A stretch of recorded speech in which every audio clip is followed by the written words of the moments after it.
अस्सलाम वालेकुम व्यूअर्स, कैसे हैं आप सब। उम्मीद करती हूँ आप सब खैरियत से होंगे। जी व्यूअर्स, आज की मैं अपनी वीडियो में ग्रामर की चंद बेसिक चीज़ें आपके साथ शेयर करना चाहूँगी और कोशिश करूँगी कि उसमें अपना मेथड और वर्डिंग ईज़ी यूज़ करूँ ताकि हर क्लास के तलबा और तलबात को ईज़िली अंडरस्टैंड करने में आसानी हो। तो जी व्यूअर्स, चलते हैं अपनी वीडियो की तरफ, लेकिन उससे पहले चैनल को शेयर करें, लाइक करें और सब्सक्राइब करें और बेल आइकन को प्रेस करें ताकि आने वाली हर वीडियो को नोटिफिकेशन आपको बआसानी मिल सके। जी व्यूअर्स, लेसन नंबर 2 है हमारा। आज का टॉपिक है पार्ट्स ऑफ स्पीच, यानी कि पार्ट्स ऑफ स्पीच क्या चीज़ हैं, जिसे उर्दू लैंग्वेज में अज्ज़ाए कलाम भी कहते हैं।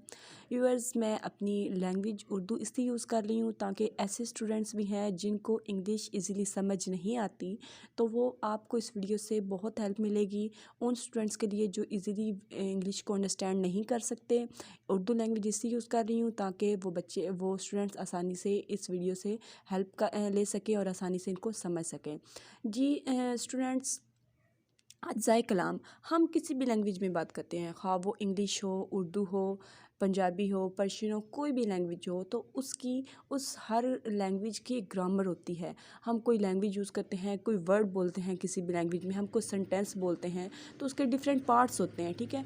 उन पार्ट्स को उन स्पीच के जो पार्ट्स होते हैं, वो ग्रामर की एक बेसिक चीज़ है, एक बुनियादी चीज़ है। अगर आप टेंसेस भी सीखना चाहते हैं तो उसके लिए भी आपको इन चीज़ों पर ग्रिप होनी चाहिए, आपको इनका नॉलेज होना चाहिए, ठीक है। तो चलते हैं पार्ट्स ऑफ स्पीच की तरफ। The clauses and the kinds into which words are divided according to their functions in sentences are called the parts of speech. यानी पार्ट्स ऑफ स्पीच जो है वो कितने होते हैं? There are 8 part of speech. Number 1, noun, pronoun, adjective, verb, adverb, preposition, conjunction and introduction and interjection. These are basic things that we have to learn to teach tenses. These basic things and इन चीज़ों को हम start से पढ़ते आ रहे हैं। Starts classes होती हैं like 1 2 3, तो क्लासेस के स्टार्ट से ही हम ग्रामर को सीखना शुरू कर देते हैं। लेकिन कुछ स्टूडेंट्स ऐसे होते हैं जिनको ये चीज़ बिल्कुल भी समझ नहीं आती और वो उसको वो बहुत टफ़ ले लेते हैं कि ग्रामर बहुत टफ़ है, इंग्लिश बहुत टफ़ है। ऐसा नहीं है, इंग्लिश टफ़ नहीं है, बस हमें थोड़ी सी समझने की ज़रूरत है। अगर हम उसको समझेंगे तो हम इजीली अपनी जो है वो ग्रामर पर ग्रिप हासिल कर सकते हैं, ठीक है। तो इसको सीखने के लिए जो नेक्स्ट स्टेप्स हैं, उनको सीखने के लिए वीडियो को एंड तक देखिएगा। नेक्स्ट हम इनको डिफ़ाइन करेंगे। नाउन, नाउन क्या चीज़ है? किसी भी शख्स का नाम, किसी भी लिविंग थिंग का नेम, नॉन लिविंग थिंग का नेम, या कोई कंडीशन, कोई क्वालिटी, कोई स्टेट, किसी भी चीज़ का जो नाम होगा उसको हम नाउन बोलेंगे, ठीक है। Noun is a some person place और thing is called name of some person place और thing is called noun. Easy wording use की है डेफिनेशन में। अगर आप इस डेफिनेशन को याद कर लें तो आप हर स्टेप में, हर क्लास में जो है एक ही डेफिनेशन आप यूज़ कर सकते हैं, ठीक है। तो इसकी कोई स्पेशल नहीं होती, बस इसकी जो वर्डिंग होती है डिफरेंट क्लासेस में जो है वो थोड़ी टफ आ जाती है, लेकिन मेन इसका कंसेप्ट यही है कि किसी पर्सन के नेम को, किसी लिविंग थिंग के नेम को या नॉन लिविंग थिंग के नेम को हम नाउन बोलेंगे। It will be some living thing, non living thing, moreover, condition, action, state और क्वालिटी। हम किसी भी चीज़ को हम नाउन कंसिडर कर सकते हैं। नेक्स्ट आ जाए, काइंड्स ऑफ नाउन जो हैं वो हमारी 5 हैं, like proper noun, common noun, collective noun, material noun, abstract noun. Common noun and proper noun, ये जो 2 डेफिनेशंस हैं, 2 काइंड्स हैं हमारी, ये हम स्टार्ट से एटलीस्ट 5 तक जो है क्लास 1 to 5 तक हम को जो है वो रेगुलरली स्टूडेंट्स को पढ़ाते हैं और हम इसको याद भी करते हैं। लेकिन कुछ स्टूडेंट्स ऐसे हैं जिनको याद नहीं होती। तो कॉमन नाउन बच्चों होती है किसी आम, कोई कॉमन पर्सन प्लेस है, यानी कोई स्पेशल पर्सन नहीं है, कोई कॉमन पर्सन है। तो इसकी डेफिनेशन आप सिंपल नाउन से ही भी कर लें।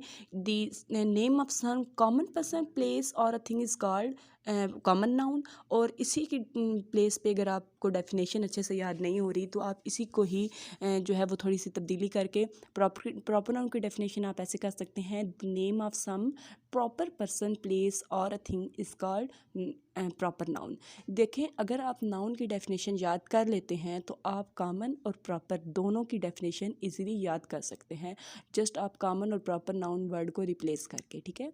और नेक्स्ट है, जैसे हम अगर कॉमन नाउन और प्रॉपर नाउन में कंपैरिजन करते हैं तो जैसे कॉमन नाउन अगर हम लिखते हैं पोइट, ठीक है, अगर हम पोइट लिखते हैं ओनली पोइट तो पोइट हम कॉमन नाउन में लेंगे। लेकिन अगर हम किसी फेमस पोइट का नेम लिखते हैं लाइक अल्लामा इकबाल, तो अल्लामा इकबाल हमारा जो है वो प्रॉपर नाउन में लिया जाएगा, ठीक है।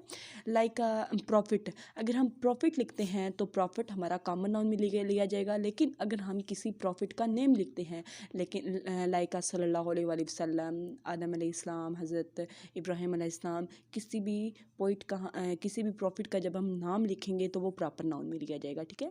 कलेक्टिव नाउन होता है स्टूडेंट्स कि हम किसी ग्रुप का name, for example like name of group और क्लासेस। जैसे अगर जैसे फॉर एग्जांपल क्लास वन है, लेकिन क्लास के अंदर जो है वो ढेर सारे स्टूडेंट्स आ सकते हैं, 20 आ सकते हैं, 30 आ सकते हैं, 50 आ सकते हैं। लाइक आर्मीज़ नहीं लिया जाएगा जो है, लेकिन आर्मी में आगे देखें ढेर सारे सोल्जर्स होते हैं। लाइक वन ग्रुप, अगर वन ग्रुप को कंसिडर किया जाए तो ये कलेक्टिव नाउन है। अब ग्रुप में 4 लोग हो सकते हैं, 5 लोग हो सकते हैं, 6 लोग हो सकते हैं, उसमें उसकी तादाद कंसिडर नहीं की जाएगी, ठीक है। तो ऐसे जो वर्ड्स होंगे वो कलेक्टिव नाउन होंगे, ठीक है। Material noun, name of things which are made of materials, ठीक है, जो मटेरियल से बनी होगी things like silver, gold, wood, इस तरह की जो डिफरेंट चीज़ें हैं, ठीक है, उनको हम मटेरियल नाउन जो है वो कंसीडर करेंगे। उसके बाद आ जाता है एब्स्ट्रैक्ट, ठीक है। एब्स्ट्रैक्ट होता है कि कोई कंडीशन को हम, किसी की कंडीशन को हम बता रहे हैं, किसी की स्टेट को बता रहे हैं, क्वालिटी को बता रहे हैं, उसके एक्शन को बता रहे हैं। जैसे ऑनेस्टी, ठीक है, उसके हम क्वालिटी बता रहे हैं कि वो इज़ अ ऑनेस्ट मैन, और उसकी ऑनेस्टी जो है वो आप इसको एब्स्ट्रैक्ट नाउन में लेंगी, ठीक है। तो जैसे यूनिटी स्ट्रेंथ, तो ये हमारा एब्स्ट्रैक्ट नाउन में आ जाएगा। तो फ़िलहाल आज मैं आपको इसका जो काइंड्स ऑफ नाउन है इसकी आपको ओनली कंसेप्ट दूंगी, लेकिन इनको डिटेल से भी हम पढ़ेंगे नेक्स्ट क्लासेस में।